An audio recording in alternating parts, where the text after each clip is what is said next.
Anyway, back to Mel Kiper's mock draft. That mock draft is a vibe. Speaking of vibes, Yeah. Do you have it, Chris? I got him here. I can make him into a graphic for you. Okay, cool. What have you been doing this whole? I'm joking. I'm not fucking with you. But He's been looking at it. yeah. Damn, that's pretty good. Yeah. This is pretty nice, guys. You should see it. You should check it out. I wish our viewers could see this shit. It's pretty live. You guys should check it out when you get the time. Either way, Will Anderson at 6. I don't think anyone has beef with that. There's no, right? No beef in the room for Will Anderson at 6? Absolutely not. Like, I know that I told you, what, last week, that Beef. similar situation to What's for Aiden dinner? Hutchinson and, like, what the position they play. Yeah. Put another one on the line. I can't pass up on that. This is not basketball. I don't care that much about fit because I could almost force the fit. Not in the vibe, though. That's illegal. That is illegal. Um, It's getting off the rails already. But it is. Sorry. But at number 18, Detroit Lions select Bijan Robinson. I can agree with the talent. I think it'd be kind of crazy if he's there at 18. I really don't think that this kid's going to be available at 18. I don't think so either. I don't think he makes it past the Eagles. That's a great point. Or Carter. Carter be gone by then. Carter's going to be gone by then. Yeah. Carter's going top 6. Because if he Yes. doesn't go 5, he's going 6. I hope so. He is. That'd be a vibe. That is a vibe. That'd be a So vibe here's for his sure. explanation for Bijan at 18. Yeah, so people keep telling me Robinson won't last in the 20s. He's that good. It's just really tough to find the perfect landing spot for him because teams finally understand the value of running backs in round 1. So I'm going to follow Todd McShay's lead and slot Robinson to Detroit. What? Are you kidding me? He's like, yeah, I just copied Todd McShay's homework. Yeah. Fuck. Why? What you pay for, JB? Why? Because he's better. So he did. that is so- Everyone's Cut telling me that off, this. So Chris. I'm just going to copy it Cut again. that off, Chris. What the fuck, man? Like, are you serious? He's just like, yeah, I'm copying Todd McShay's homework. This is why I think he'll go there is because Todd thinks he's going to go there. Time and time again, we're told that we're not ESPN just for ESPN to do heavyweight Yeah, teams. that is some heavyweight shit. I'm thinking Antonio Mafias because I feel like big guards out of UCLA are going to be pretty good. That's He got essentially just what he busy, did. so he just copied and pasted. I guess so. I guess, man. He was about to turn in the mock draft. He's like, oh, I didn't get the answer for 18. Todd, let me copy yours real quick. Oh, Bijan. All right, man. Bet. He has Bijan again, like fucking at 27. Yeah. Oh, Mel, you see, you got Bijan twice. Oh, yeah, they traded him. Yeah. If they draft Bijan Robinson, Swift's days are numbered as well. Oh, for sure. Yeah, I mean, his days are already kind They're already, yeah. I mean, they just signed David Montgomery to like the long term, well, 3 years. Yeah. But running back years, that's kind of long term. That's as much of a commitment you'll make to running back off a 2nd year contract, unless it's like a Derrick Henry or that caliber of name. Which I'm not saying Derrick Henry, but I think again David Montgomery's going to be a guy here in Detroit. Yes, he is. If And he can that's- stay healthy, he's going to be a dog.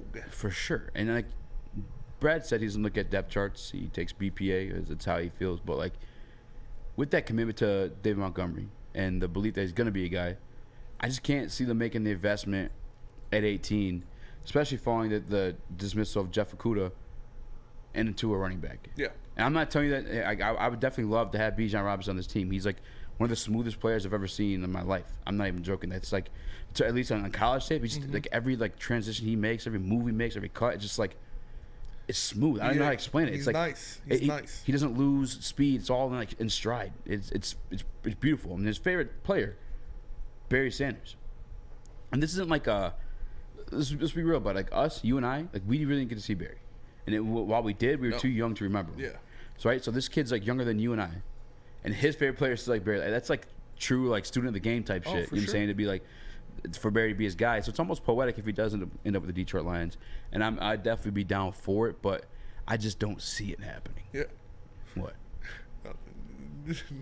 I'll tell you during the break. All right. Yeah, I mean, I don't see it happening either. I don't see Bijan lasting to 18, but I think they can go out there and get somebody good there. Osiris Torrance fell into the 2nd round in this mock draft. What? Yeah, A guard? a guard. The top guard didn't go top 10? He did not. What? Yeah. That's crazy.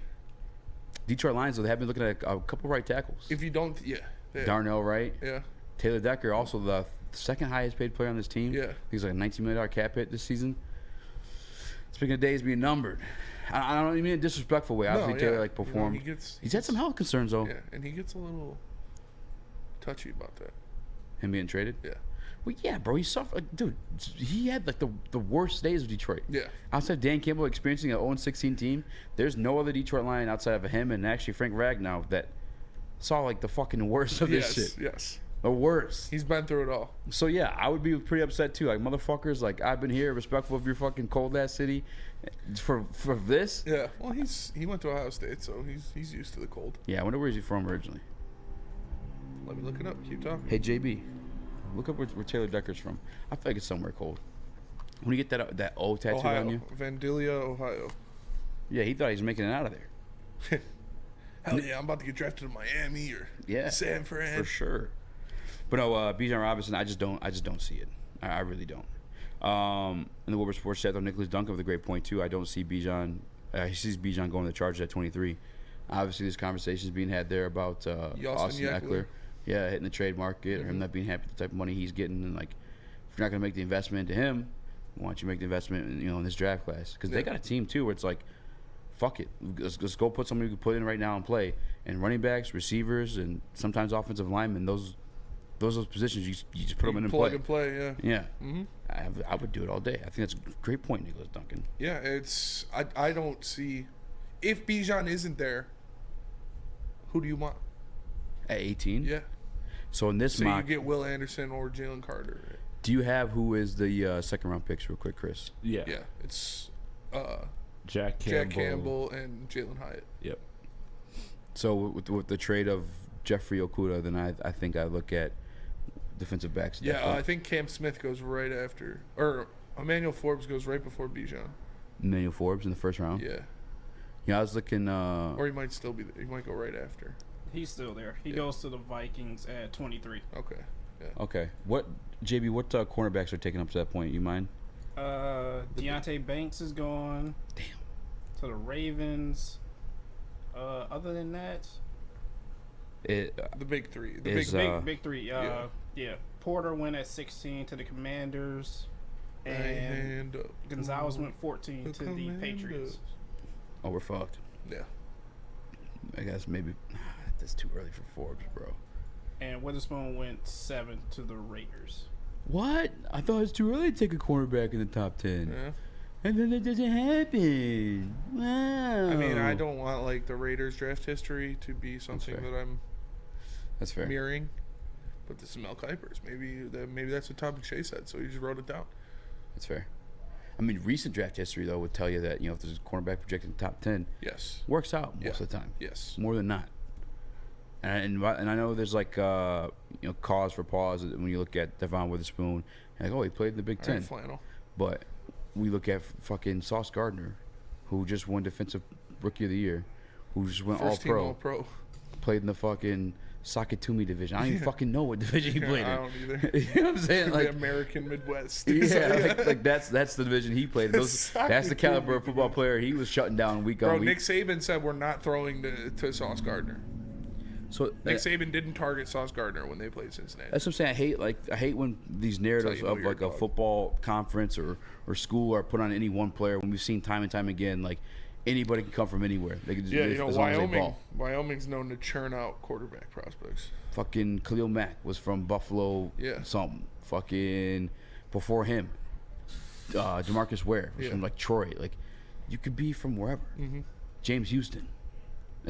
If a guy could play, Well, he was at Florida once upon a time. Yeah.